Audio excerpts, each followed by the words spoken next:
വളാഞ്ചേരിയിൽ MDMA-യുമായി 2 യുവാക്കൾ പിടിയിൽ. എടയൂർ സ്വദേശി സുഹൈൽ, കറ്റട്ടിക്കുളം സ്വദേശി ദർവേഷ് ഖാൻ എന്നിവരാണ് പിടിയിലായത്. വളാഞ്ചേരിയിൽ 2 ദിവസങ്ങളിലായി പോലീസ് നടത്തിയ പരിശോധനയിൽ MDMA-യുമായി 2 യുവാക്കൾ പിടിയിലായി. പൂക്കാട്ടിരി എടയൂർ സ്വദേശി സുഹൈൽ, വളാഞ്ചേരി കറ്റട്ടിക്കുളം സ്വദേശി ദർവേഷ് ഖാൻ എന്നിവരാണ് പിടിയിലായത്.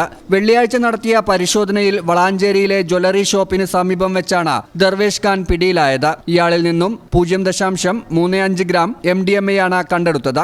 കഴിഞ്ഞ ദിവസം നടത്തിയ പരിശോധനയിലാണ് സുഹൈൽ പിടിയിലാകുന്നത്. ഇയാളിൽ നിന്നും 7 ഗ്രാം വരുന്ന MDMA-യാണ് പോലീസ് പിടികൂടിയത്. ഉപയോഗത്തിനും വിൽപ്പനയ്ക്കുമായാണ് ഇരുവരും മയക്കുമരുന്ന് കൈവശം വെച്ചിരുന്നത്. ഇരുവരെയും കോടതിയിൽ ഹാജരാക്കും. ഈ ചാനൽ ന്യൂസ്, വളാഞ്ചേരി. ഞങ്ങളെപ്പറ്റി നിങ്ങൾക്കല്ലേ കൂടുതൽ അറിയുന്നത്? പരിശുദ്ധിയുടെ സുവർണ പാരമ്പര്യം. Hayath golden diamonds, Valanchery.